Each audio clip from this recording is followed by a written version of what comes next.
muito bom pensar e exaltar a Deus pela sua grandeza, pela sua criação, por tudo que Ele pode fazer.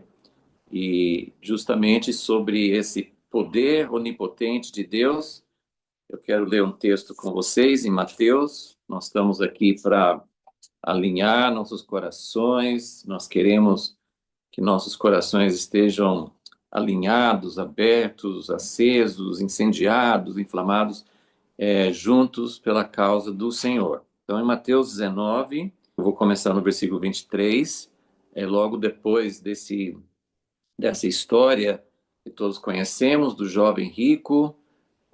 Um jovem bem rico veio para Jesus, queria saber o que poderia fazer para ter vida eterna, e nós conhecemos o diálogo.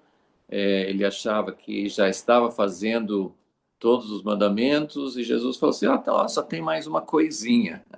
Você já está fazendo quase tudo, mas, né, o próprio jovem rico parece que sentia falta de alguma coisa, e então Jesus só falou: só tem mais uma coisa, é só você largar tudo que você tem e me seguir. E ele foi embora, versículo 22, né? Ele foi embora triste, sem aceitar o convite de Jesus. Tem uma teoria, que é só teoria, não tem nenhum fundamento, mas tem uma teoria que eu até acho interessante. Tem uma teoria de que Barnabé, lá no livro de Atos, que vendeu tudo, depois, né, no livro de Atos, que vendeu tudo, vendeu possessões, como muitas pessoas estavam fazendo. Tem uma teoria que Barnabé era o jovem rico, que anos depois, tempos depois, aceitou o convite, mas não tem nenhum fundamento para isso, é só uma suposição. Mas quem sabe, né? Quem sabe o jovem rico depois aceitou. Mas meu assunto, assim, o que me chamou a atenção nesta manhã, meditando e buscando a Deus sobre o que Deus queria falar conosco para nos incentivar nesse momento de oração e de alinhamento, é o que vem depois. Então, no versículo 23, Jesus disse aos seus discípulos: com toda certeza vos afirmo que dificilmente um rico entrará no reino dos céus. Então, não sei se vocês já pararam para pensar, né? Porque as histórias contadas nos evangelhos, em muitas partes da Bíblia, às vezes são bem resumidas, mas cada detalhe é importante. Jesus, então, o jovem rico foi embora, não quis aceitar, não aceitou o convite de deixar tudo para seguir Jesus. E Jesus, então, ele aproveita a oportunidade, ele comenta, está ali com os seus discípulos que estão seguindo, estão acompanhando, estão aprendendo com o mestre, e Jesus aproveita esse momento e fala assim: olha, dificilmente um rico vai entrar no reino dos céus. E parece que a gente vai ver ali na frente que os discípulos não estavam entendendo, não estavam captando, não acharam isso é, plausível. Então Jesus falou de novo, versículo 24: e lhes digo mais, é mais fácil passar um camelo pelo fundo de uma agulha do que um rico entrar no reino dos céus. Ou seja, Jesus deu mais uma martelada, mais uma cutucada ali, sim, né? Ele já falou uma vez, falou segunda vez, e aí nós temos, então, a reação dos discípulos, no versículo 25. Ouvindo isso, os discípulos ficaram atônitos. Então, eles, e até hoje, eu confesso, já li esse texto muitas e muitas vezes, já pensei sobre isso, provavelmente já ouvi algumas ideias assim, mas eu confesso que até hoje não entra muito na minha cabeça eles acharem tão impossível, e eles tiram uma conclusão de que se o rico não pode entrar no reino dos céus, então quem pode entrar? Então nós todos estamos perdidos, porque o rico teria mais facilidade, o rico ele tem, para ele é mais fácil. Então, se ele não entra, né, é como se você olhasse, talvez hoje, Porque na nossa cultura, eu acho que na nossa mentalidade, nós não pensamos que o rico teria mais facilidade do que os outros. Nós talvez já tenhamos nossa mente mais formada pelo Evangelho, por isso que Jesus falou. Então, para nós, a gente não pensa que se o rico não entra, então quem pode entrar? Mas eles ficaram atônitos e exclamaram: sendo assim, quem pode ser salvo? Por mais que a gente tente, talvez algumas pessoas consigam, com pesquisas e entendendo outros escritos, talvez tenham mais entendimento.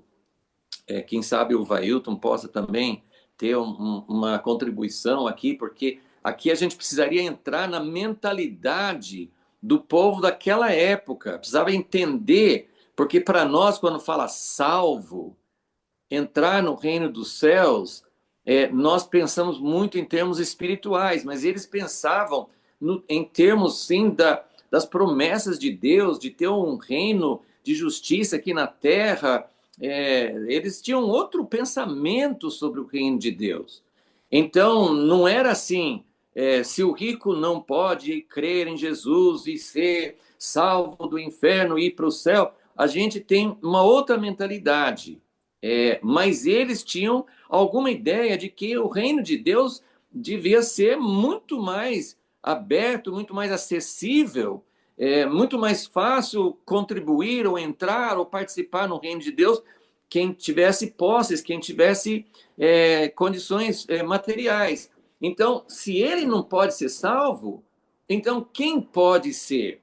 Mas, como eu falei, a gente precisaria entender mais o entendimento deles. Mas a minha aplicação vai ser a seguinte, e eu quero ler o versículo 26, e eu quero que, assim, o meu versículo de hoje é o versículo 26. Nós já cantamos isso hoje, quão grande é Deus, Jesus venceu a morte, Jesus é poderoso, Deus criou os céus e a terra. Então, nós já estamos com nossos corações preparados para entender uma verdade que nós sabemos, mas que não entra muito, assim, a gente tem muita dificuldade para aplicar isso. Mas olha que interessante, eu quero que vocês sintam o impacto do versículo 26. Eu não sei se, eu acho que a maioria das traduções, talvez o que você está acompanhando, vai dizer assim, Jesus olhando para eles. Mas eu gosto quando uma tradução da Bíblia consegue pegar um impacto maior. Porque Jesus, assim como quando ele repetiu 2 vezes, dificilmente o rico vai entrar. Mas vocês não estão entendendo, é mais fácil o camelo passar por uma agulha do que o rico entrar. Então ele enfatizou isso aqui tudo é um impacto. E agora, quando eles fazem essa pergunta, que para nós é uma pergunta descabida, uma pergunta, vamos dizer assim, idiota para nosso pensamento, mas como assim? Né? Não tem nada a ver o rico ter mais facilidade, quem pode ser salvo? Mas Jesus, ele não fala, eu acho tão maravilhoso isso, quantas vezes os discípulos falavam, davam fora, falavam, faziam uma pergunta que parecia descabida, e Jesus não tratou como algo idiota, como uma pergunta burra, ele tratava assim. E aqui o texto, eu tenho várias traduções, eu estou aqui com essa King James atualizada, mas acho que a atualizada também fala isso, fala assim, mas Jesus, fixando o olhar neles. Gente, como eu gostaria de ter estado nesse momento.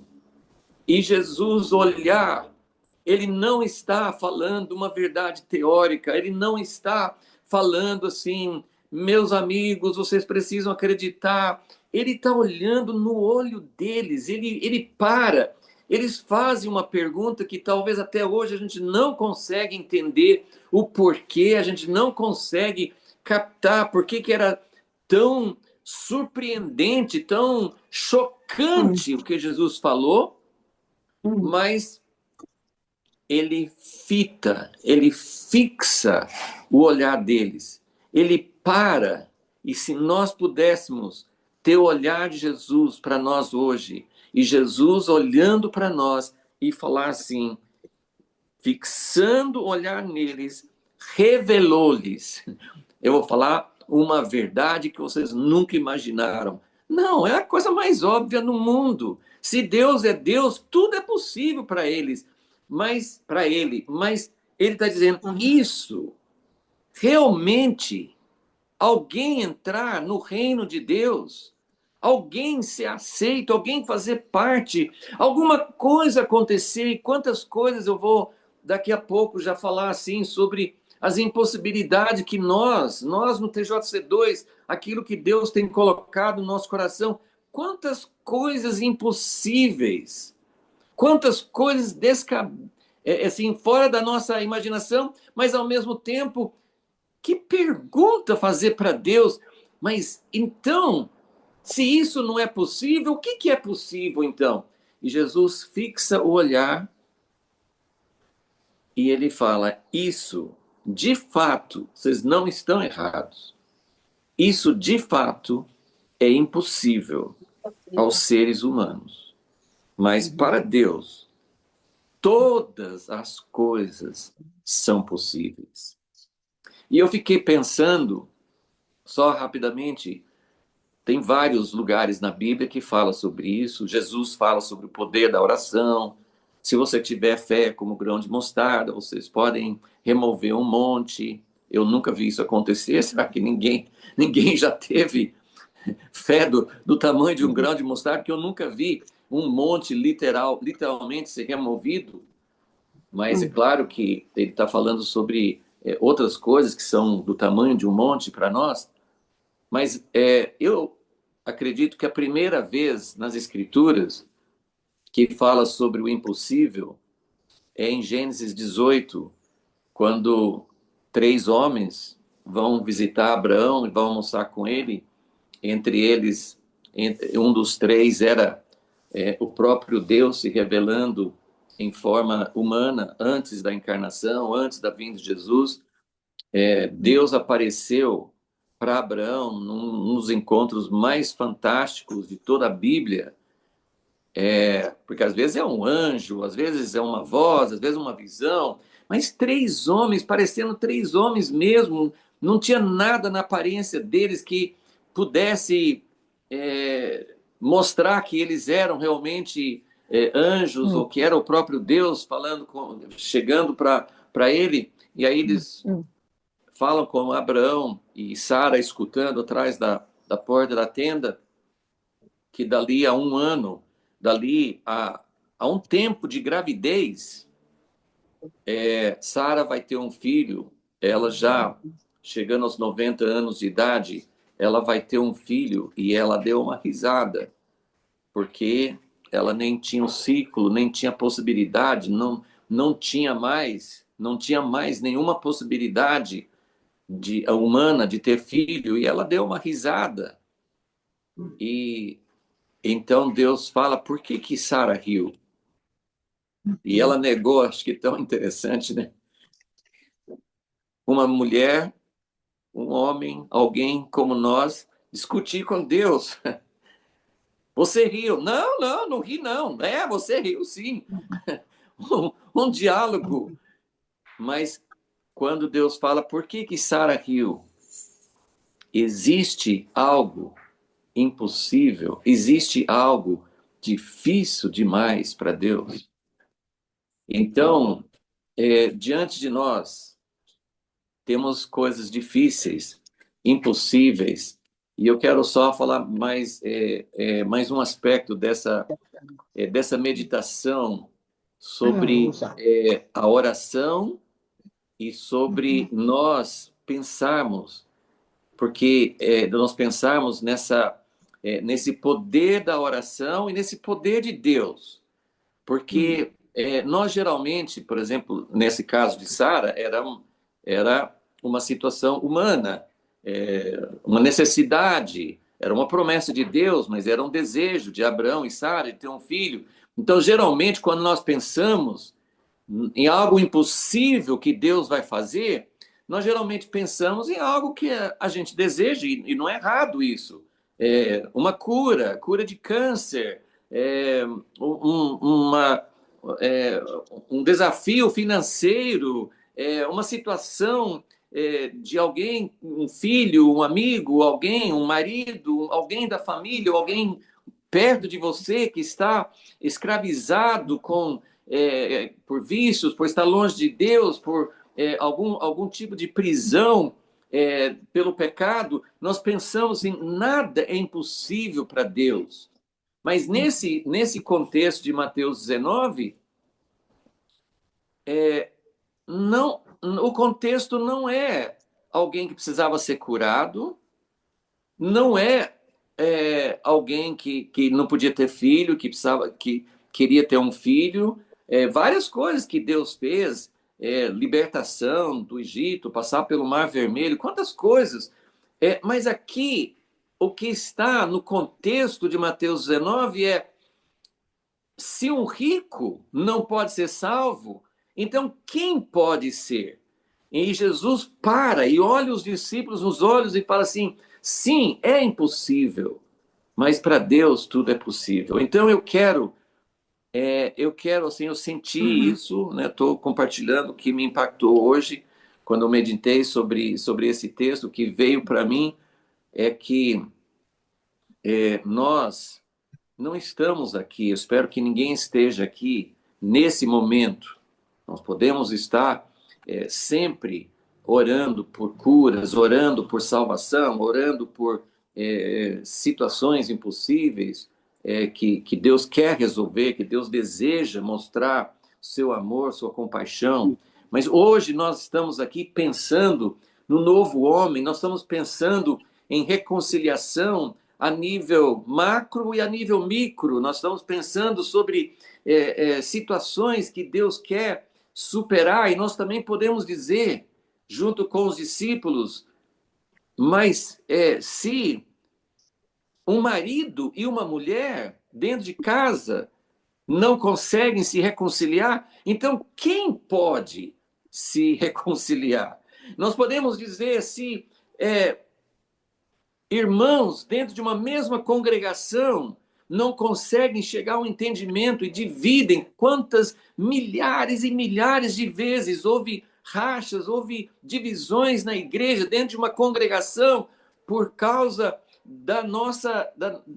das barreiras, dos muros, do egoísmo, de tudo que faz parte da nossa natureza, que nós fugimos, que nós não nos abrimos para a reconciliação.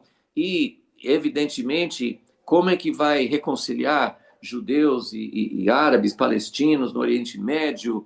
Como é que nós vamos reconciliar os defensores, os militantes de direita e esquerda dentro da igreja, dentro da sociedade, dentro da situação política? Como é que nós vamos reconciliar? Isso é impossível.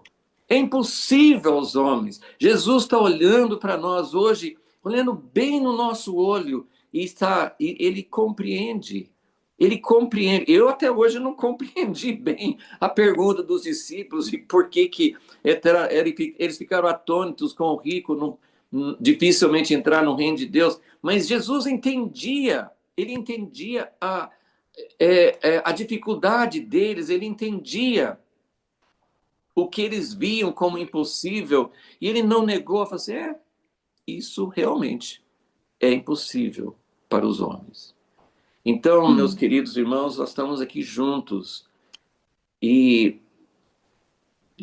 nosso coração, eu espero, eu desejo que o meu coração possa realmente ficar ardendo, possa ficar comovido com as coisas que afligem o coração de Deus. E eu fiquei pensando, para Deus, tudo é possível. Tudo é possível. Não tem nada impossível para Deus, até mesmo o nosso coração duro. Para Deus, não é impossível para Deus tocar, mas ao mesmo tempo esse Deus onipotente, onisciente, maravilhoso, que criou todas as coisas. Nós temos certeza, sim, que tudo vai chegar ao final, o coração de Deus vai ficar satisfeito, Deus vai receber a honra, a glória, ele vai receber um povo reconciliado. Nós temos certeza disso, mas pense comigo, Deus não age. E aí eu não vou tomar o tempo, mas se você abrir o profeta Isaías, capítulo 50, acho que é versículo 2, quando Deus fala assim: por que que quando eu clamei, ninguém respondeu? Será que o meu braço ficou curto? Vocês não acreditam? Vocês não confiam? Vocês não clamam por mim?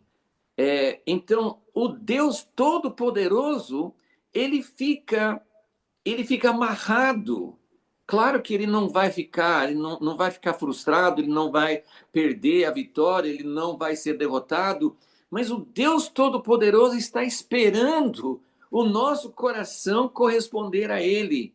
Então, eu penso que Jesus, quando os discípulos falaram assim, como é difícil entrar no reino de Deus, Jesus parou e olhou para eles, não só dizendo, porque às vezes ele fez isso, como vocês não creem? Como assim que vocês não acreditam? Às vezes ele ficava admirado, às vezes ele repreendia os discípulos, mas nesse momento eu penso que ele se solidarizou com os discípulos e disse: realmente, isso é algo difícil, isso é algo impossível. Mas para Deus todas as coisas são possíveis. E o Deus Todo-Poderoso, que poderia transformar esse mundo, ele poderia acabar com o pecado, acabar com o sofrimento, ele poderia implantar seu reino, ele poderia impor sua vontade. Ele não faz porque o que ele quer é uma correspondência, é uma coisa voluntária, é uma coisa do nosso coração para ele. Ele vai conseguir, porque ele é não só poderoso, mas ele é um grande conquistador. Ele sabe conquistar nosso coração, ele sabe nos comover, ele sabe tocar no nosso coração, mas ele precisa, para conseguir o que ele quer, ele precisa atingir o nosso coração de tal forma que não seja por imposição, que seja uma resposta por amor, uma resposta voluntária, uma resposta de dizer: Deus, as coisas são impossíveis, mas para o Senhor tudo é possível. E só lembrando que a continuação do texto em Mateus 19, quando Jesus falou isso, Pedro parece que caiu uma fichinha nele e ele disse: então, Senhor, nós já fizemos isso, nós não éramos ricos, a gente não tinha uma facilidade natural, nós não nascemos já descendentes de um rei ou com muita facilidade para entrar no reino. Nós não éramos ninguém, éramos pescadores, éramos pessoas assim simples da vida, mas nós largamos tudo para te servir. Então, nesta manhã, eu queria falar que o que Deus quer fazer e o que nós estamos aqui colocando no nosso coração. Queremos, acima de tudo, que nosso coração fique comovido com o chamado de Deus. Que nós possamos dizer: Senhor, é impossível, mas para o Senhor é possível. E o Senhor que pode fazer, o Senhor não tem falta de dinheiro, o Senhor não tem falta de pessoas, o Senhor pode tocar. Tem muitas pessoas que já responderam em alguma medida, todos nós respondemos em alguma proporção, seja grande ou pequena, todos nós respondemos ao chamado do Senhor, por isso que nós estamos aqui. Mas o que Deus quer fazer requer nossa disposição de dar tudo que nós temos, nosso tempo, nossa disposição de gastar tempo para nos reconciliar, talvez não com alguém que está do outro lado do oceano, talvez com alguém que está muito próximo de nós, talvez alguém que está dentro da nossa casa, ou dentro da nossa congregação. Enfim, Deus quer tocar no nosso coração e Ele quer saber se nós estamos dispostos, se nós estamos abertos, se nós vamos permitir, não só dizer, que é muito importante, com Deus tudo é possível. Não tem nada que é difícil demais para Deus. Não tem nada, não tem sonho, não tem uma visão, a visão de reconciliação, a visão de um novo homem, a visão de todos os segmentos e divisões e partes da igreja aceitando e se unindo e sem barreiras e aceitando o povo de Israel e o chamado de Deus. Nada disso é impossível para Deus. Mas tudo isso depende de respostas do coração. Então, o próprio Deus, de um jeito que eu não consigo conceber, mas o próprio Deus está esperando, o próprio Deus está agindo. Ele só vai ficar satisfeito quando nós nos entregarmos, quando nós dermos espaço para Ele e quando Ele puder agir dentro de nós. E, como eu falei, Deus não precisa de dinheiro. Ele tem, a Bíblia fala que Ele tem todas as possessões, todas as propriedades, todos os rebanhos, todos os recursos do mundo inteiro e do universo inteiro. Ele pode inventar, ele pode criar. Ele nem precisa de dinheiro para criar alguma coisa. Mas, ao mesmo tempo, ele espera por nós, por nossa pequenez, pelos 12 discípulos que, como Pedro falou, nós abandonamos e entregamos a Ti. E eu tenho ficado muito impressionado com o fato de que, para Deus, né, todo mundo conhece a história dos 5 pães e 2 peixinhos que Jesus usou para alimentar uma multidão. Nós conhecemos a história da viúva que colocou 2 moedinhas. Então, para Deus, não é a quantidade, é a nossa disposição, é a nossa abertura,